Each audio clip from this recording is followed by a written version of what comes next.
Hello everyone, this is Mais Ibrahim, a fourth-year pharmacy student from Al University, and I'm here today under the supervision of Dr. Muhammad to tell you about my research, or actually our research, which is about the formulation of amphiphilic guar-gum-based nanoparticles loaded gel for percutaneous delivery of the fusidic acid.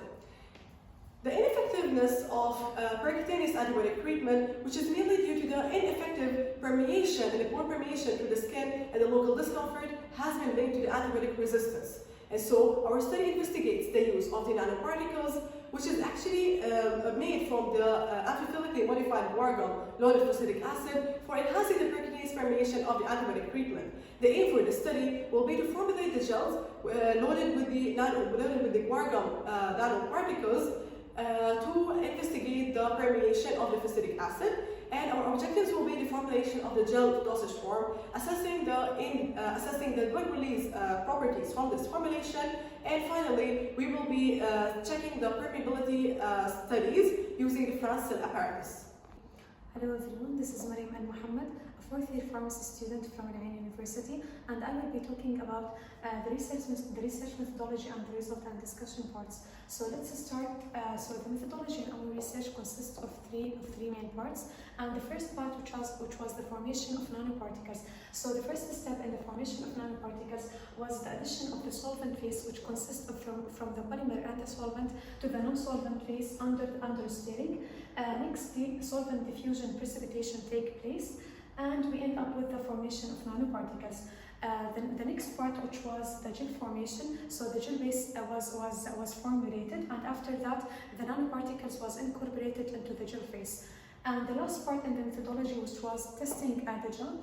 So a drug release study was done in a pH 5 citrate buffer under 37 Celsius, and it was monitored for 24 hours.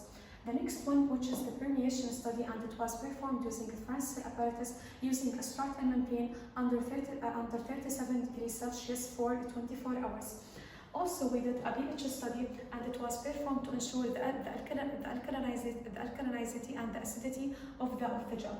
And the last thing, which is the spreadability study, and it was performed to measure the texture and the consistency of the gel. So the next part we have it, which is the result and discussion part.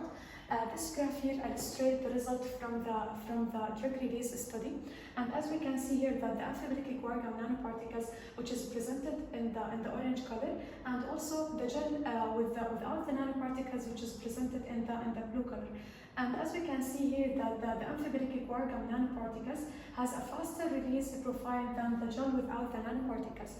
And here also in this graph we have the result for the permeation study, where the amphiphilically guar-gum nanoparticles was presented with a blue color. And as we can see here that the permeation of the amphiphilically guar-gum nanoparticles was faster than the gel without the nanoparticles. Lastly, scanning electrical microscope was used to measure the size of the nanoparticles, and it was 0.5 micrometer. And finally, we reach a conclusion that the nanoparticles and the gel formulated, it showed acceptable physical attributes with a release which is faster when encapsulated into the amphiphilic nanoparticles, and also two-fold higher permeation through the strata membrane in vitro than the unloaded ones.